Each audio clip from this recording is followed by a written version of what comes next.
todos. Estamos aquí en el Museo de la Educación Gabriela Mistral, a pasos del Metro Quinta Normal, y estamos con Nicolás Aguayo. Él trabaja acá y nos va a contar un poco sobre el museo, su labor, sobre el tipo de actividades que realizan, la historia del edificio, entre otras varias cosas. Así que muchas gracias por estar con nosotros hoy. Gracias a ustedes por la instancia. Lo primero sería saber un poco cuál es tu labor acá y el museo, contarme un poco de qué hacen en el museo, cuál es su historia. Bueno, estamos en el Museo de la Educación Gabriela Mistral. Particularmente trabajo en el área educativa, pero mi cargo es toda la vinculación con comunidades y también con temas medioambientales. El Museo de la Educación, una de nuestras principales tareas es como todo el acervo cultural que habla sobre la historia de cómo se estableció la escuela en nuestro país, cómo generamos mediaciones, cómo llegamos a diversas audiencias para reflexionar conjuntamente sobre la historia de la educación en Chile, pero particularmente también una labor importante del museo es que está emplazado en un territorio, en un barrio, el barrio Yungay, un barrio histórico dentro de la comuna de Santiago, cómo nosotros nos vinculamos territorialmente, cómo generamos redes con el lugar que el museo habita. Cuéntanos, yo creo que primero un poco sobre la historia que cuenta el museo y de ahí podríamos conversar un poco sobre, claro, todo el territorio, que también es una zona de muchos museos y hartos acervos históricos, así que más o menos el Museo de la Educación, ¿cuál es? Este es un sector de Santiago que comenzó a urbanizarse a mediados del siglo XIX y particularmente empezó a cobijar muchas instituciones educativas. Y esta era una escuela. Este edificio que estamos visitando era la Escuela Normal número 1 de niñas. Las escuelas normales en Chile son, y en Latinoamérica en general, un modelo europeo, pero que es el espacio donde se formaban profesoras y profesores de enseñanza primaria. En este caso era de niñas. Claro. Súper importante, nosotros siempre lo recalcamos porque es la primera institución en la historia de Chile que le permite a las mujeres tener un desarrollo profesional. Wow. Antes que pudiesen ingresar a la universidad, antes que las mujeres pudiesen ingresar a la educación secundaria pública, claro, este espacio es una apertura para las mujeres para convertirse en maestras de enseñanza primaria. Entonces, fue uno de los primeros ámbitos de profesionalización de las mujeres en Chile. Exactamente. Wow. Entonces esto también habla de los inicios del proceso de escolarización en Chile y particularmente este edificio que va a quedar en abandono tras la dictadura militar, que va a anular y va a finalizar con el sistema de educación normalista, con todas las escuelas normales. Este edificio va a quedar con uso administrativo y posteriormente va del Ministerio de Educación y va a pasar a cobijar al Museo Pedagógico. El terremoto del 85 va a dejar en muy mal estado el edificio, recién en el 2006 se va a reabrir. Cambia el foco, se hace a partir de una metodología participativa, se levanta qué es lo que comunidades ligadas al museo, ligadas al ámbito de educación les gustaría que se exhibieran en este espacio. Y de ahí que el museo agarra un enfoque de género, empieza a visibilizar la historia de sujetas que particularmente no están narradas, relatadas en la historia oficial y empieza a levantar historias más subalternas. Movimiento estudiantil, movimiento gremial, educación más rural y empieza a tener otro enfoque. Y de ahí en más el museo se ha posicionado como un espacio de reflexión en torno a las transformaciones de la escuela, el rol de la escuela hoy y lo que también pensamos, proyectamos cómo debería ser nuestros procesos educativos del mañana. Claro. ¿Cómo son esos procesos participativos para ir construyendo el enfoque del museo, el hecho de cambiar desde la museografía, como ese permear la institución a los intereses del barrio, del territorio? Es que hoy en día la museología, la museografía, las instituciones culturales en general, si no tienen participación ciudadana, están alejadas de la realidad. Entonces para nosotros es fundamental. Por ejemplo, hace muy poco intervinimos en una sala que hablaba sobre movimiento estudiantil. Sabemos que movimiento estudiantil, si uno hace una revisión en la historia de Chile, son los estudiantes los que generalmente propician la transformación y no solamente algo de Chile, sino que uno lo revisa a nivel mundial, son los jóvenes, las jóvenes encargadas de transformar nuestra sociedad. Lo que está pasando en Chile comienza también con una intervención y protesta, manifestaciones de estudiantes. A partir de aquello, como la propia ciudadanía también nos empieza a interpelar, que empezamos a hablar del movimiento estudiantil, empezamos a hablar de las transformaciones de la educación pública a partir de la exigencia del derecho a la educación por parte de esta sujeta y estos sujetos. Entonces, permanentemente estamos abiertos al contexto. Nosotros tenemos aparte de las actividades que son mediadas, que son actividades que vienen muchas delegaciones, más de 15.000 estudiantes nos visitan anualmente de distintas edades, pero también estamos tratando permanentemente de generar actividades que abran el museo a las diversas comunidades que pueden estar interesados en el acervo cultural de este espacio o no también, y tratar de alguna manera incorporarlos y discutir junto a ellos cuál es el rol del museo. Hace un tiempo ya estamos con una política del museo como un espacio público. La idea es que el espacio se utilice, se ocupe. Entonces, por ejemplo, ustedes veían hoy día, hay unas escuelitas del barrio que necesitan hacer su ceremonia de finalización de año. Bueno, qué bueno que lo hagan acá. Es que además el museo tiene una infraestructura que era una escuela. Por tanto, tenemos muchos salones, no muchos, pero tenemos una variedad de salones que la idea es que se utilicen, que se ocupen. Nosotros desde ya hace unos años atrás tenemos la política de abrir esos espacios. Ahora, con todo el estallido social, también nuestra política fue abrir el espacio. No cerrarlo porque no tenía mucho sentido, sino que abrirlo para que la gente se reúna, converse, se organice también. Claro. Entonces, desde hace unos meses estamos cobijando una serie de asambleas, cabildos, reuniones de gremios, no sé, de diversidad de comunidades que ven en este espacio un lugar donde pueden encontrarse dentro de la política del museo, que es un museo abierto, ¿ya? Un museo abierto a diversas comunidades que estén vinculadas de alguna manera a ámbitos de la educación, ¿ya? O que sean comunidades que estén vinculadas a nuestro territorio, ¿ya?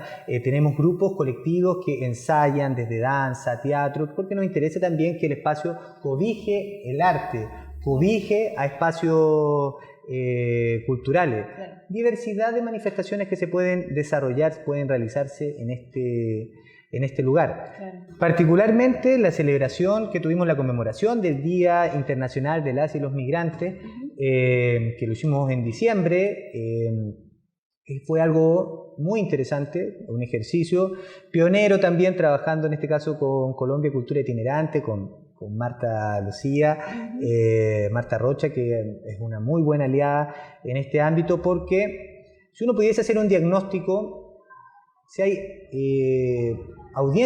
una audiencia que no visita mucho estos espacios culturales, son migrantes. Y este barrio es un barrio de migrantes. Históricamente ha sido un barrio de migrantes y actualmente es un barrio de migrantes, sobre todo migrantes latinoamericanos. Entonces, ¿cómo generamos estrategias para, de alguna manera, que el museo también incorpore esos relatos? Claro. Porque, de alguna manera, ya no podemos hablar de la historia de la educación solamente de Chile. Porque cuando vienen estudiantes de escuelas, nos damos cuenta que gran parte en algunas escuelas, de hecho nosotros colindamos con una escuela que es la Escuela República Panamá, donde el 65% de sus estudiantes son migrantes. Wow. Entonces, el relato de la historia de la educación chilena ya no puede quedarse en eso, sino que tenemos que hablar de una historia de la educación latinoamericana. Claro. Y para eso tenemos que enriquecer nuestra muestra, tenemos que enriquecer nuestros contenidos con la experiencia de otros países, claro, de otras culturas. Entonces eso empieza a nutrir el museo. Pero no lo podemos nutrir en la medida que no haya participación. Entonces, generar una actividad donde se empiece a vincular y a tratar de convocar a distintas comunidades migrantes a partir de sus tradiciones ligadas a la danza, a la música, es también sumamente interesante como para comenzar a tratar de que habiten estos espacios estos sujetos que por lo general no vienen a los museos. Entonces, son también estrategias que uno establece para hacer más democráticas estas instituciones. Están empezando a vincularse con Colombia Cultura Itinerante. Ya han hecho, por ejemplo, me imagino que con el estallido algunas organizaciones o asambleas también han tenido migrantes.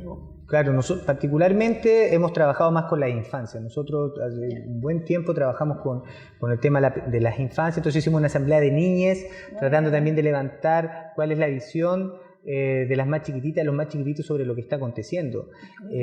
Funcionó sumamente bien, o sea, fue una jornada bien lúdica también, apelando, pero también con la oportunidad de que se expresaran. Tratando de romper un poco nuestro adultocentrismo, de conducir todas estas actividades, sino que de alguna forma se generaran, con una metodología en particular, pero se generara la instancia para que las niñas y los niños expresaran su su visión, y fue bastante fuerte porque los niveles de violencia que aparecen en los dibujos, en los relatos, en los textos, uno se da cuenta que obviamente que todo lo que ha pasado afecta a las niñas y los niños. Nosotros lo mismo, cuando hacemos visita acá, tratamos siempre de generar espacios de reflexión, de escuchar lo que los niños y niñas piensan de la escuela. Esto es un museo cercano. Todos fuimos a la escuela, o nuestros papás fueron a la escuela, o tenemos un amigo que fue a la escuela, no sé. Pero la escuela no es algo alejado de nuestra realidad, no es el mundo de las bellas artes, es un mundo de la escuela, es un cotidiano. Entonces podemos reflexionar, y la escuela se puede transformar, esa es nuestra premisa. Y no se puede transformar en la medida que no incorporemos la visión de los sujetos y sujetas que cotidianamente habitan ese espacio. Así es. Entonces, pero para eso necesitamos que ese margen se enriquezca. Entonces, no solamente tener estudiantes, sino que empezar a incorporar otras visiones. Adultos mayores, cómo fue la escuela que ellos tuvieron. Pero también lo que hablamos, pues, cómo fue la escuela en Colombia. ¿Cómo es la escuela en Colombia? ¿Es lo mismo la escuela en Colombia en la zona de la costa, la costeña, que la de la sierra, no sé, o de Bogotá? Como que aquí también uno tiene que empezar a profundizar, y ahora, como estamos en una realidad, tenemos que complejizarla. En Venezuela, ¿qué pasa con la escuela en Venezuela? ¿Qué pasa con la escuela en Haití? República Dominicana, Perú, Bolivia. Y nos damos cuenta que hay cosas, elementos que nos unen, pero también elementos que son particulares de cada uno de los contextos. Y eso es algo que tenemos que conversar, porque nos estamos enfrentando a una realidad multicultural. Parece muy interesante lo que dices sobre que, claro, la escuela es una vivencia que la gran mayoría hemos tenido, es muy cotidiano para todos y todas. Creo que es un muy buen espacio de articulación para todas esas voces que normalmente son silenciadas o están invisibilizadas en nuestra historia, en nuestras mismas comunidades, desde las infancias, como tú dices, hasta los migrantes, que también tenemos mucho por decir desde las infancias, y los migrantes también, y mucho por aportar. Eso es la diversificación. Lo que hicimos de alguna manera en el Día Internacional del Migrante es mostrar eso. No existe la homogeneización, sino todo lo contrario, hay una diversidad cultural, y eso enriquece. Pero no solamente es la diversidad, que es una cosa que uno a veces comete el error, siempre enfocarse en la diversidad, en la diferencia. Que es sumamente importante, pero también es sumamente importante ver que hay cosas que son comunes. Y en la educación se da mucho de eso, que hay cosas muy comunes. La escuela es común en nuestros continentes.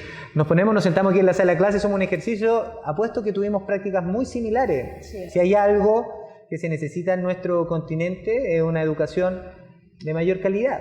Y la calidad no solamente sea por los estándares, por los contenidos, la prueba, por sacarse las mejores notas, no, porque tiene que ser ligada al contexto, a nuestras realidades. Participativa. La idea del museo. Que genere sentido. Entonces también un museo, si no genera sentido, nadie viene. De alguna manera tiene que interpelar, tiene que generar un sentido. Y para generar sentido tiene que estar vinculado con la ciudadanía. Porque si no, es un museo que está fuera de la realidad. Y una institución cultural tiene que ser empática. Así como una misión siempre. Y por eso estamos abiertos, tenemos una huerta, un espacio comunitario de construcción que vinculamos, de alguna manera invitamos al territorio a empoderarse, a hacerse cargo de un lugar que es de todas y de todos. Entonces como que el museo va en ese sentido, como desde lo público, recuperar ese concepto público que nos pertenece a todas y a todos, no solamente en el papel. Darse cuenta. Y después empoderar a la gente. Esto es un espacio que nos pertenece. Muchas gracias, Nicolás. Muy interesante todo lo que conversamos. En verdad, creo que yo quedé con muchas ganas de venir a conocer todas las actividades y los espacios. Espero que ustedes también vengan. La dirección, si quieres darla específicamente. Chacabuco 365, esto queda en la esquina entre Compañía y Chacabuco, justo a 2 cuadras del Metro Quinta Normal, de lunes a viernes, de 9 a 18 horas. Los sábados estamos de 10 hasta las 15:30, pero igual tenemos muchas veces actividades que nos extendemos en el horario. Tienen que estar atentos a nuestro fanpage, a nuestro Instagram, que siguen Museo de la Educación, buscarlo, y atentos a las actividades, porque de verdad estamos haciendo cosas que tratan de ser lo más participativa posible, y si es que no viene, no resulta. Pero han resultado, así que están muy invitados. Qué bueno. Muchas gracias. Entonces, ahora vamos a hacer un recorrido y esperamos verlos la próxima oportunidad con más instituciones y más personas invitadas con toda esta historia y estos relatos. Muchas gracias.